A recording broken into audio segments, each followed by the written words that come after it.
in Beverly Hills at the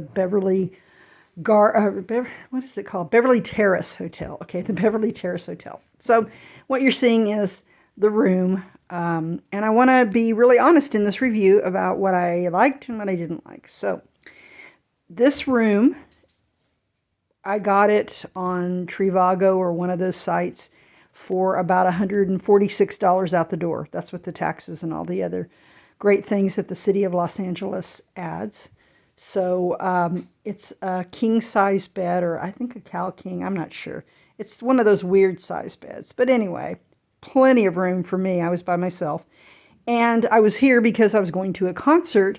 Now, here's the good news. If you're going to a concert at the Troubadour, or if you're going to another one of the clubs around in West Hollywood, this is an excellent location. As a matter of fact, for the Troubadour, it is literally a 3-minute walk right across the street. So that's good. So that would be a reason to stay here. As far as amenities, now, you know, this is something that I'm finding all over California and probably in other places too. The COVID era allowed hotels to get away with not doing much, right? So they got used to not having amenities. So here's the problem with that is they haven't gotten back into offering amenities yet.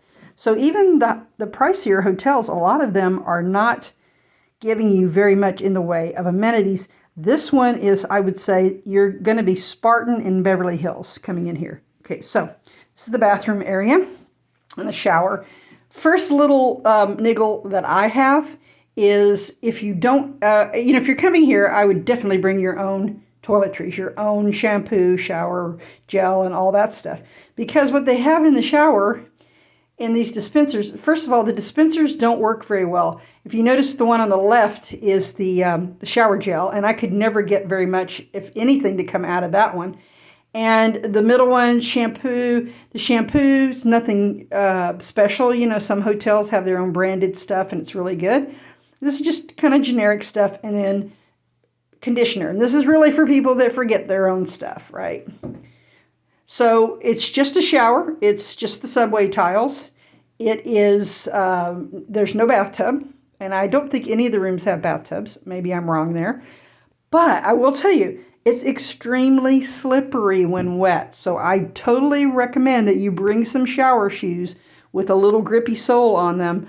Or even if you're going to stay a day or two, maybe a mat or something. Because I almost fell and killed myself in the shower. So it is kind of slippery, so be careful. And again, as you look around, there's not much in the room. The lighting's not the best. I think these windows are kind of frosted or something. Let's see, what have we got outside here? Well, this particular room, now this could be a problem in the high season. Right now I'm at the off season. So this particular room is facing the restaurant side of things. They have a restaurant downstairs. A little, it's like an Italian, overpriced Italian restaurant kind of place. And I could see if they were having parties or meetings down there, it could be really noisy. So if you're coming on a weekend, you may want to get a room on the other side of the hall. So we'll go out there and look at that. Now they have a TV, and fortunately, I have a Roku TV at home. And I know how to work it, but it could be confusing for some people. So you need to kind of read up on that maybe. And bring your passwords for your Netflix and things like that, because you can put that on the TV if you're a TV person. Now, here's my gripe.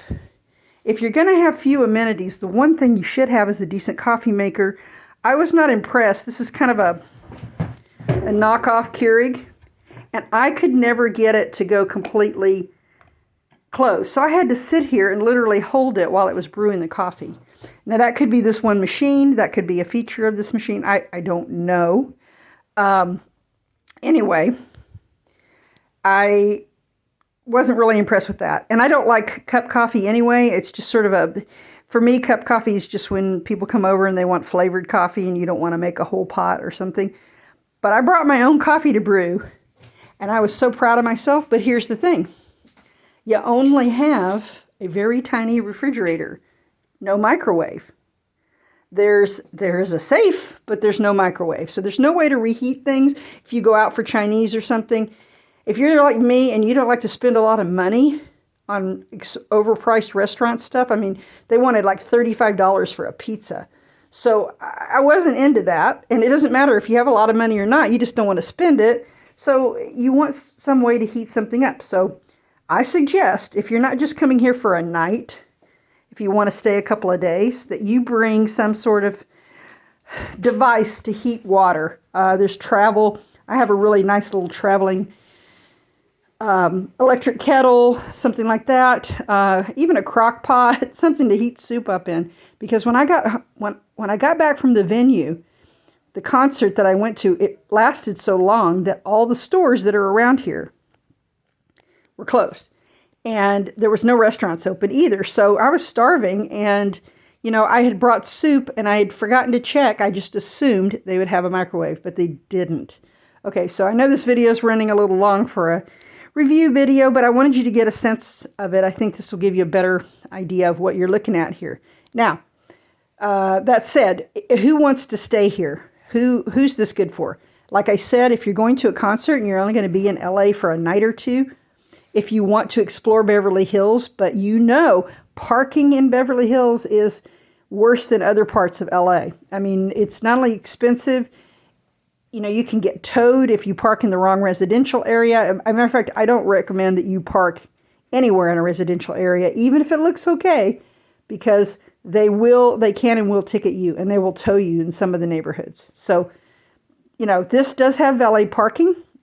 Valet parking, I found, was in line with going to a parking garage. So I said, what the heck, I'm just going to do it. It was $30. And there are places around here that are charging $50, $60, $70 a night for valet parking. So don't do that. But there is a garage, I guess, down further that you can park in. It's not as convenient, right? So they kept my car here. It was kept underneath in the garage and underneath there, and that was nice. The valet parking was a really good, very well-priced feature of the hotel. Other things I don't like, there's not an ice maker, there's no vending machines, so you come back hungry from a concert, and let me just take you out in the hall. Oh, and while I'm doing this, I'm going to talk about the little code thing, okay? So instead of using a code key where you just slide it in there, they use a coding system that you have to actually manually enter. Well, there's several problems with that. One of them being, and this is the main hall, one of them being that if you come back late from a concert and you've been drinking or doing other things, you might not be able to see well enough to punch that key in. And there's not going to be anybody here to help you, most likely. That's one thing. If you are blind like me, it's also difficult to punch the key code in, and it's just a hassle. If you do come here, be sure to write your key code down in a couple of places that are separate from one another, because you will either leave it in the room and then go out late and can't get back in, or you will forget it somewhere else. So my thing is, as soon as they give you the key code, take a picture of it on your phone, write it down somewhere and put it somewhere else, put it in your shoe, whatever. That way you have it. And if you're really smart, you'll memorize it, but that's not going to happen, is it? So the key code thing, I didn't like how it works. You can see like how tiny these numbers can be. And I'm not just, not just for anybody. It's just you don't want to come home and be a little bit out of it and have to sit there and punch the code in 40 times. Okay, so I didn't like that. The bathroom's small, the room is pretty small, but overall, I mean, it's very clean. That's a very positive. I love clean hotels. Very clean sheets. Staff was very friendly. They didn't go out of their way, but then, they were kind of busy with the new system they were transitioning to. So I give them grace on that.